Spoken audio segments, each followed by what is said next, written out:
I went to Haiti many years ago, early 1960s. I was just a young boy.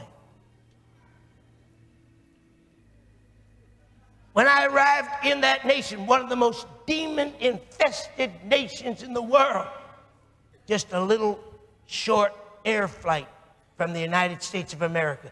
America needs to be ashamed of itself. You say, why, Morris?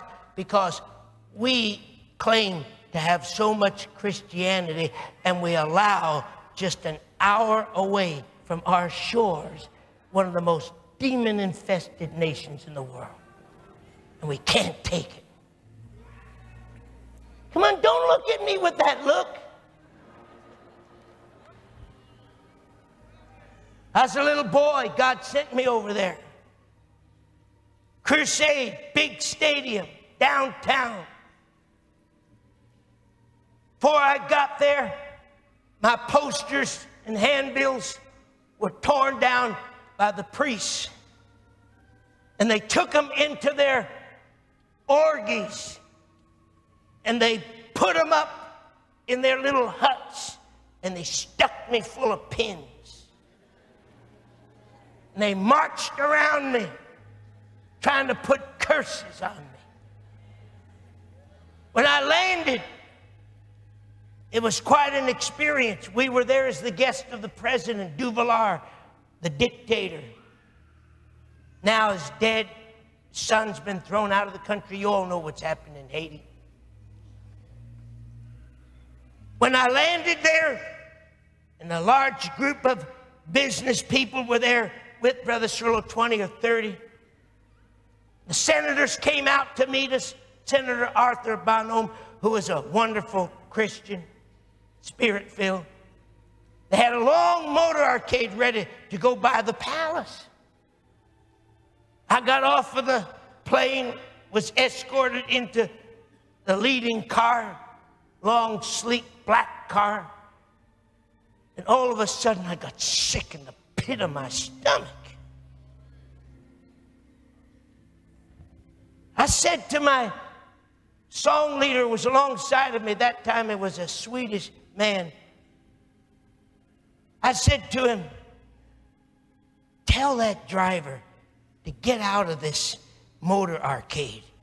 He said, you can't do that. We're going by the palace. I said, I can't help it. Palace, no palace. Get me out. He said, what's the matter? I said, don't ask any questions. He said to Arthur, sitting in the front seat, he said, Brother Cerullo wants out. He wants to go to his hotel room. And he turned around and he looked at me. I said, I'm awful sorry. I don't mean to be disruptive. I said, but I have got to get to my hotel room. So they broke out of the motor arcade, took me to my hotel room. I fell on the floor in a pool of sweat. I said, God, what is going on? 1961. I said, what is going on? I said, I feel like I'm dying. My stomach is in terrible pain. God said, son, I allowed this to happen to you for a reason. I wanted you out of that motor arcade. I wanted to talk to you. All of a sudden, my pain left.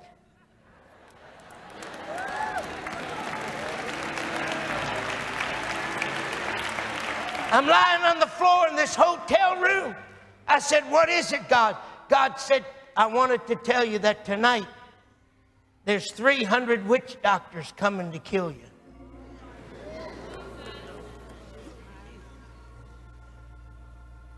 I said, that's fine. I'm not consecrated unto life. I'm consecrated unto death. I said, now what? What am I supposed to do? Am I supposed to die as a martyr? God said, no. He said, I'm going to tell you how to identify him. And he showed me how to identify him. Showed me the color of the clothes that they were going to be wearing. And he showed me how to pick them out of the crowd.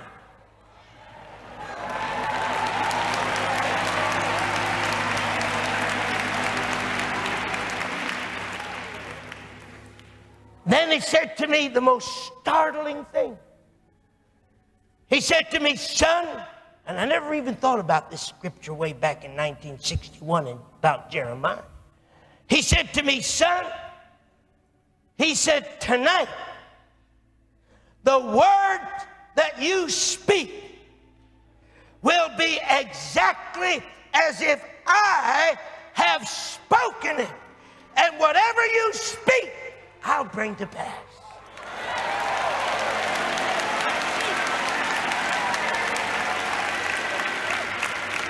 I got out there to the meeting. There was 30,000 people. It was a riot.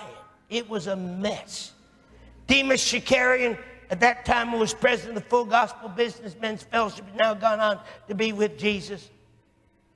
He was trying to lead the service, trying to get order. I mean, it was havoc.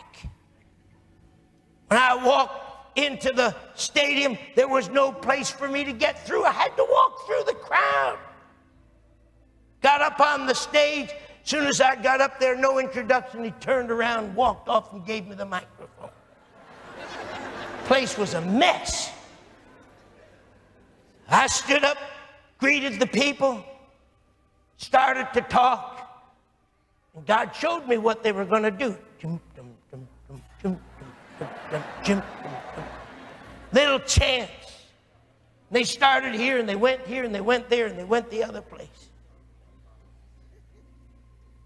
And I called for order. Hold that chanting on that organ.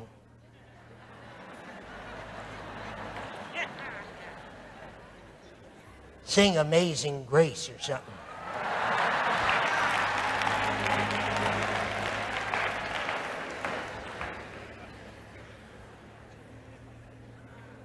I called for order. They stopped.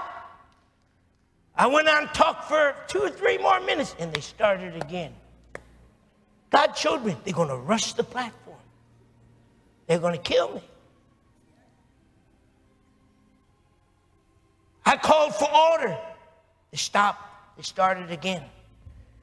I'll never forget my little interpreter. He was a Bible school student. I won't tell you what was already happening to him. He was wet.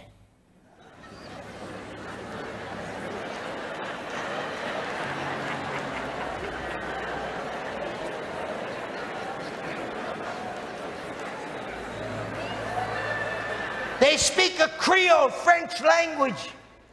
I turned around, I put my finger in his face, and I said to him, son, I said, I know how you feel. I said, but don't you dare say one word, but exactly what I say. Then I told the people, I said, people of Haiti, there are hundreds of witch doctors here tonight. And I said, you've come to kill me. You say, how do I know this? I said, because the living God told me.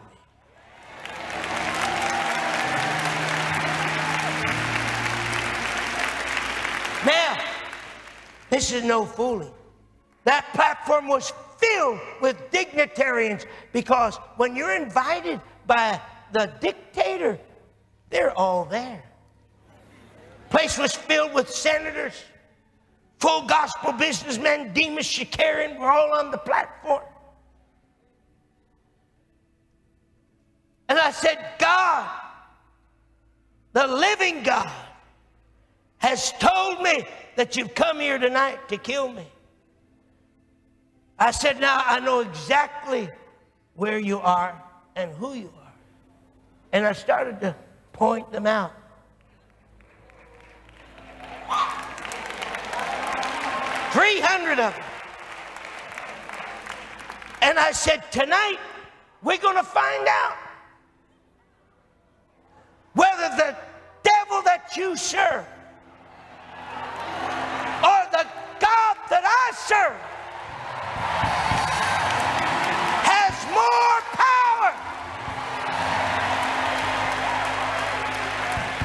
And I turned around to the senators and the wives sitting there with their little white babushkas on their head. trying to act like they were Catholic. And I turned around and I said to them, I said, before all of these dignitaries, I said, I will not be responsible. I said, open your mouth one more time. And I said, I will not be responsible when they carry you out of this meeting dead.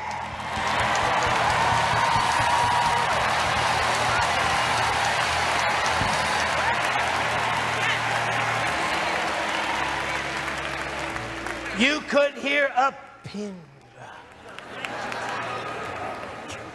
Not a soul moved. Not one person spoke.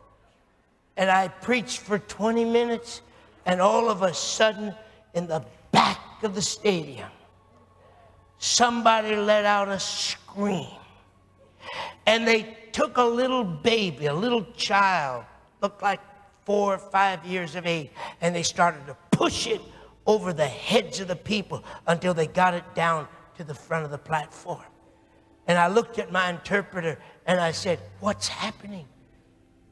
And he said to me, Brother Cerullo, somebody shouted way in the back there that this little child, this little baby, while you were preaching, who was born totally blind, all of a sudden began to reach around in the arms of the person that was holding them, the mother and the father, and began to see. And the blindness is gone. The little child is perfectly healed. And he said that they just threw the baby up here because they didn't know what else to do with it.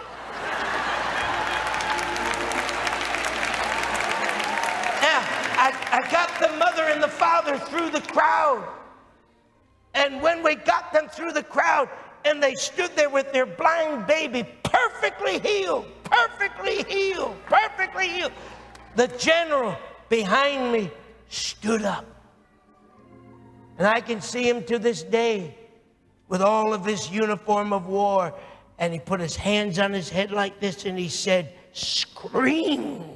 He said, my God. He said, that's my neighbor.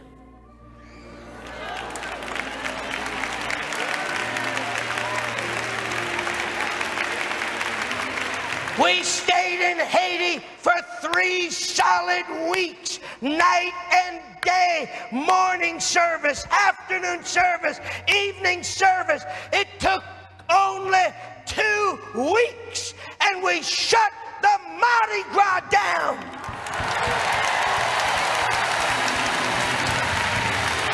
They had to stop because there was nobody in the streets. They were all in the crusade getting saved.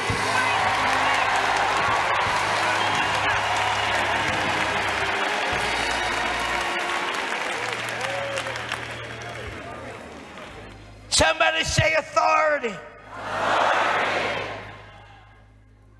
This new level of strategic prayer that will penetrate the darkness has to be anointed with divine spiritual authority that gives power to our words that we speak.